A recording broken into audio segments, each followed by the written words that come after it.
Vous devriez rester jusqu'au bout de cette vidéo. Je vais vous raconter une chose qui nous est arrivée, qui est absolument incroyable, liée évidemment à l'immobilier. Et je veux faire cette vidéo parce que il faut que vous sachiez que l'immobilier n'est d'une part pas passif et d'autre part pas sans risque.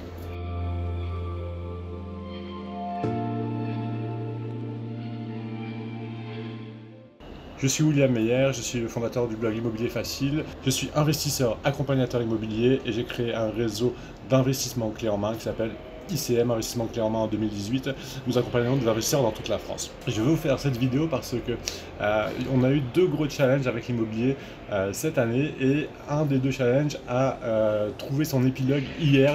Alors j'aurais voulu vous montrer un peu plus tôt les conséquences de ce problème, mais j'ai pas eu le cœur quand j'ai vu l'état de l'appartement, puisque vous avez compris, il s'agit d'un problème dans un appartement. Nous sommes en août 2020, nous partons en vacances. L'appartement de ma fille qui fait ses études, que nous avons acheté il y a 2 ans à Paris, est libre. Nous décidons de le mettre en location courte durée sur une plateforme.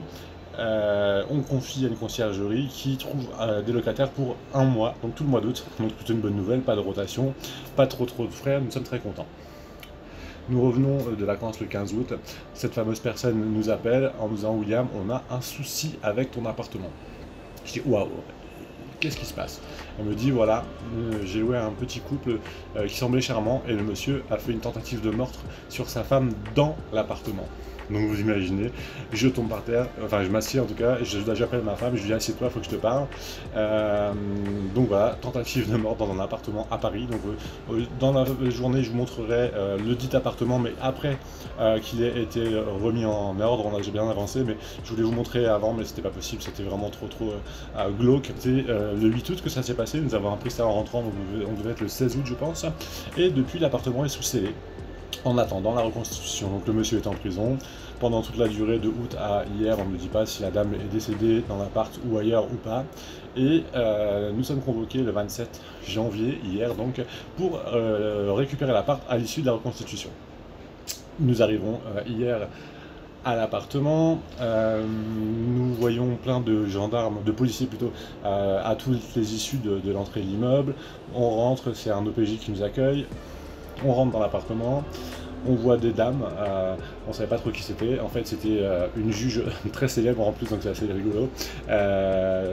Voilà, j'avais pu la voir parce que je m'étais intéressé à ces autres affaires qui sont des affaires très d'actualité. Je ne pourrais pas donner de nom aujourd'hui, mais bref, en tout cas voilà, on récupère l'appartement sans de sous évidemment, et la greffière de cette juge nous dit vous pouvez récupérer l'appartement, mais vous ne pouvez pas vider les affaires parce que elles appartiennent à quelqu'un et on ne peut pas vider les affaires comme ça. Il est locataire, même s'il est en prison et même si il a fait quelque chose de très grave, ce sont ses affaires, vous ne pouvez pas le vider comme ça sans l'accord de son avocat ou de sa famille.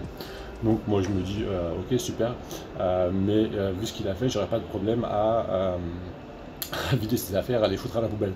C'est sans compter ma femme qui elle est encore plus carrée que moi au niveau réglementation, et elle me dit non c'est pas possible, on fait pas ça, on va avoir des problèmes. Et donc elle a appelé l'avocat, finalement on a l'autorisation de vider l'appartement et nous avons fait un gros ménage hier, on va terminer aujourd'hui.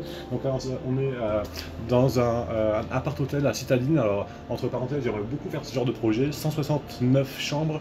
Là on est sur l'intérieur d'Italie 2, donc la vue de l'hôtel, de l'appart-hôtel sur Italie 2, donc c'est plutôt sympa. On est à 2 pas de l'appartement et voilà un petit peu. Donc je vous montre l'appart une fois qu'il sera rénové et j'essaierai de vous resituer un petit peu notre arrivée hier.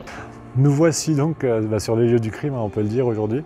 Donc ça c'est l'endroit, pour ceux qui n'avaient pas suivi la première fois, on a acheté un appart pour les études de ma fille dans le 13e arrondissement de Paris. Donc voilà, on va aller maintenant dans l'appartement qui est fini de remettre en ordre. Vous imaginez même pas ce qu'on a fait, ce qu'on a vécu. C'était assez impressionnant, mais en tout cas normalement elle va pouvoir revivre dans des bonnes conditions, mais c'était vraiment pas gagné parce que c'était dans un état vraiment déplorable. Je vous dis, je voulais vraiment filmer et puis je l'ai pas fait parce que c'était pas raisonnable de le faire. Donc voilà le hall, donc c'est un peu étroit, un peu sombre. Donc vous voyez, on a encore des traces ici des scellés, hein, donc quand ça ouvre, du coup forcément ça marque ouvert, c'est assez bien foutu. Et voilà l'état de l'appart aujourd'hui. Vous n'avez pas vu forcément comme il était hier, mais c'était vraiment très différent. Donc voilà ce qui s'est passé hier quand on est rentré. Donc là où j'ai passé, il y avait de la police partout. L'OPJ nous avait accueillis avant d'entrer dans la cour. Et puis quand on est rentré ici, eh bien il y avait, on voit une table ici qui est repliée aujourd'hui, qui était pleine de cochonneries moisies depuis le mois d'août, vous imaginez. Il y avait ici la greffière, il y avait ici la juge d'instruction qui a, je vous disais, travaillé sur une très grosse affaire. Bonjour. Qui a travaillé sur une très grosse affaire d'actualité. Donc j'en parle pas trop aujourd'hui, mais en fait il y avait du bazar partout, c'était vraiment une grosse catastrophe. Voilà comment ça s'est passé. Donc en fait, la greffière qui était ici, c'est assez marquant parce que c'est là qu'elle nous a dit vous pouvez récupérer l'appartement, mais vous pouvez pas vider les affaires. Donc on est vraiment flippé. Et voilà comment on a récupéré l'appartement. Alors pareil, hein, on a nettoyé le plafond, il y avait des crottes de mouches, enfin, c'était vraiment dégueu de partout. Le lit était déplié, il y avait, parce que c'est là que ça s'est passé, hein, clairement. Donc le lit était déplié, il y avait plein de bazar, c'était vraiment une catastrophe. C'est vraiment très dégueu. D'ailleurs, après 2 jours de nettoyage, j'ai encore une petite bête là, je viens de voir, qui a échappé à notre contrôle. Et puis ici, en fait, quand ils ont fait, j'imagine, la reconstitution, ils avaient tout mis dans la douche.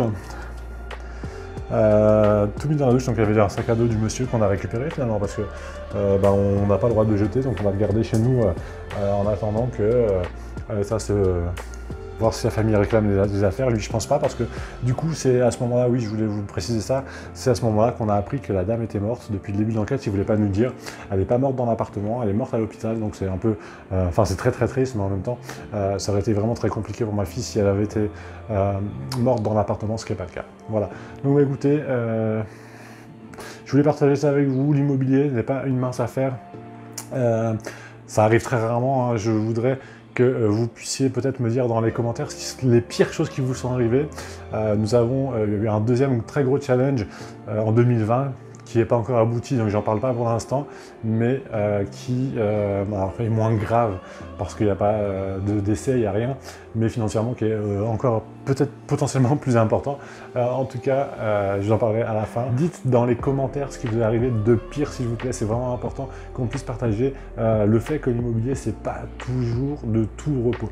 Je vous souhaite une bonne journée, c'était William, à bientôt, ciao.